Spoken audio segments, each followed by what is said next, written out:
Welcome to కల్పన వంటశాల. ఈరోజు మన వంటశాలలో పన్నీర్ క్యాప్సికమ్ కర్రీని తయారు చేసుకుందామండి. చాలా ఈజీ. తర్వాత నేను ఒక పొడి వేసి ఇందులో కూర తయారు చేస్తానండి. ఆ పొడి వేయడం వల్ల హోటల్ స్టైల్లో మనకు చాలా రుచిగా ఉంటుంది. అదేంటో చూసేద్దాము. ఏమేం కావాలో ఒకసారి చూసేద్దామండి. 200 గ్రామ్స్ పన్నీర్ తీసుకోవాలి. కొద్దిగా వెల్లుల్లి రెబ్బలు ఒక 10 నుండి 15 తీసుకోవాలి. అలాగే చిన్న అల్లం ముక్క తీసుకొని ఇలా కట్ చేసి పెట్టుకోవాలి. 3 పచ్చిమిరపకాయలు, పెద్ద సైజు టమాటోలు ఒక 3 తీసుకొని ఇలా కట్ చేసుకోవాలి. అలాగే 2 ఆనియన్స్ కూడా కట్ చేసి పెట్టుకోవాలి. ఒక క్యాప్సికము ఇలా పెద్ద పెద్ద క్యూబ్స్ లాగా కట్ చేసుకోవాలి. ఒక 10 నుండి 15 జీడిపప్పు తీసుకోవాలి. అలాగే ఫ్రెష్గా ఉన్న కొత్తిమీర, పొడి స్పైసెస్ అన్నీ నేను వంట చేసుకునేటప్పుడు చూపిస్తానండి. ఓకే అండి, ఈ కర్రీ ఎలా తయారు చేసుకోవాలో చూద్దాము. ఇదంతా మనకు కావాల్సిన సైజులో పీసెస్ కట్ చేసి పెట్టుకోవాలి.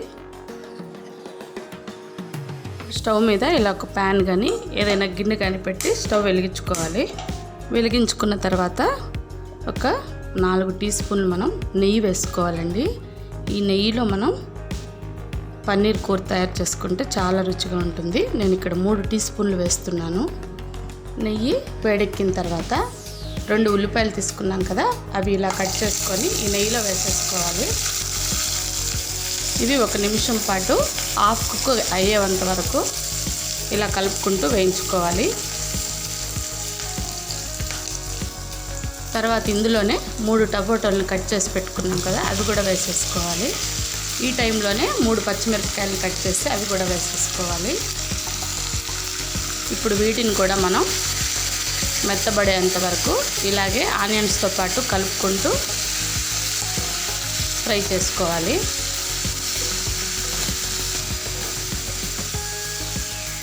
ఇప్పుడు ఇందులోనే 10 నుండి 20 వెల్లుల్లి రెబ్బలు కూడా వేసేసుకోవాలి. అలాగే అల్లం ముక్కలు కూడా పొట్టు తీసేసి ఇలా సన్నగా పొడవుగా కట్ చేసుకొని అవి కూడా వేసుకోవాలి.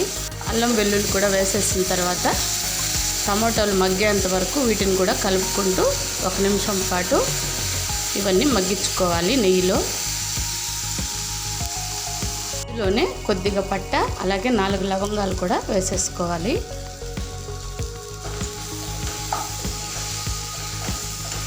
ఇలా అన్నీ మనం 1 బై 1 వేసుకుంటూ 4 నిమిషాల్లో అన్నీ మగ్గించుకుంటే సరిపోతుందండి. ఇప్పుడు స్టవ్ ఆఫ్ చేసేసి ఇదంతా పక్కన పెట్టేసుకొని వేడంతా చల్లారనిద్దాము. ఆనియన్స్ అన్నీ చల్లారే లోపల మనం ఏం చేయాలంటే, మనం తీసుకున్న జీడిపప్పు ఉంది కదండి, దాన్ని మిక్సీ గిన్నెలో వేసేసుకొని ఇదంతా పౌడర్ చేసేసుకోవాలి. ఫస్ట్ అండి మొత్తం ఇలా పౌడర్ చేసి పెట్టేసుకోవాలి. వేసుకున్న జీడిపప్పు పౌడర్ని ఇలా ఒక కప్పులోకి తీసేసుకున్నాము. పొడంతా పక్కన తీసి పెట్టేసుకున్న తర్వాత మనం చల్లార్చుకున్న ఆనియన్స్, టమాటో అన్నీ ఉన్నాయి కదండి, అవన్నీ కూడా ఇదే మిక్సీ గిన్నెలో వేసేసి దీన్ని మెత్తగా పేస్ట్ చేసేసుకోవాలి.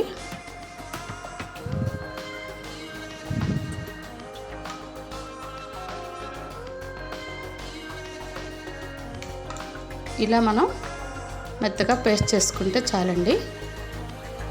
ఆనియన్స్, టమాటోలు అంతా పేస్ట్ చేసేసుకున్న తర్వాత మళ్ళీ ఒక ప్యాన్ అనేది మనం స్టవ్ మీద పెట్టేసి స్టవ్ వెలిగించుకోవాలి.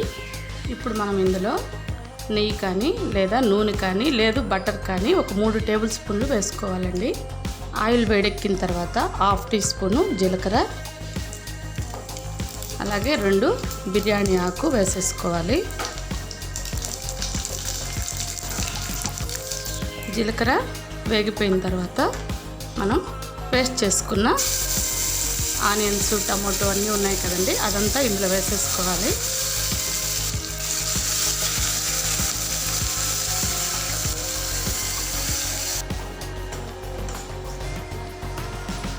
ఇప్పుడు ఇందులోనే మనం మిక్సీ గిన్నెలో కొద్దిగా వాటర్ వేసి అది కూడా కలిపేసుకొని ఇందులోనే యాడ్ చేసేసుకున్నాము.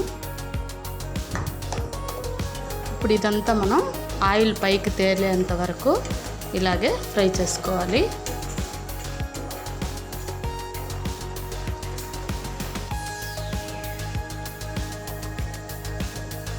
ఇప్పుడు ఇందులో ధనియాల పొడి 1 స్పూను లేదా 1.5 స్పూను, అలాగే కారం అనేది పచ్చిమిరపకాయలు కొద్దిగా వేసాం కదండి, చూసి మీ కారానికి సరిపడా వేసుకోండి.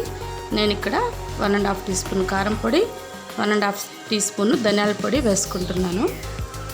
రుచికి సరిపడా సాల్ట్ కూడా వేసేసుకోండి.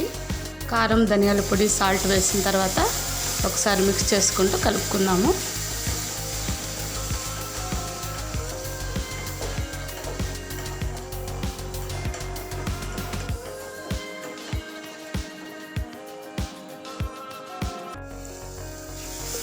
పొడి స్పైసెస్ వేసి కలుపుకున్న తర్వాత మనం ఈ టైంలో మనకి కావలసిన గ్రేవీని బట్టి వాటర్ అనేది యాడ్ చేసుకోవాలి.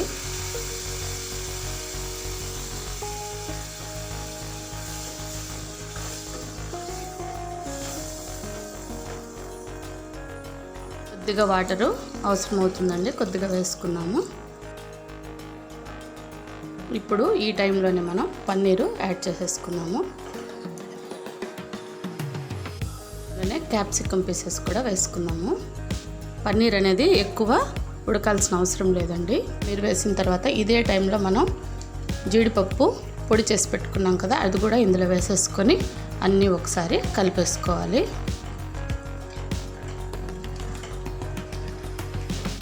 ఇందులో మనం సాల్ట్ కూడా చెక్ చేసుకున్నాము, సరిపోకపోతే కొద్దిగా యాడ్ చేసుకున్నాము. కొద్దిగా తక్కువైందండి, సాల్ట్ యాడ్ చేసుకున్నాము.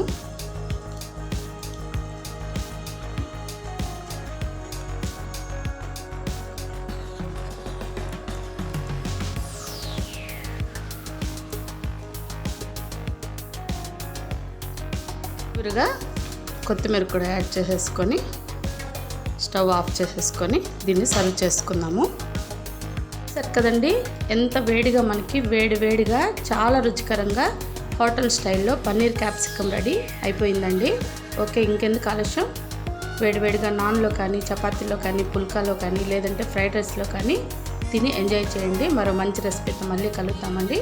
మా రెసిపీ మీకు నచ్చినట్లయితే లైక్ చేయండి, షేర్ చేయండి, అలాగే తప్పకుండా సబ్స్క్రైబ్ చేసుకొని పక్కనే ఉన్న బెల్ ఐకాన్ని ప్రెస్ చేయండి. అలా ప్రెస్ చేయడం వల్ల మేము కొత్తగా చేసిన ఏ వంటలైనా సరే మీకు వెంటనే నోటిఫికేషన్ ద్వారా అందుతాయి.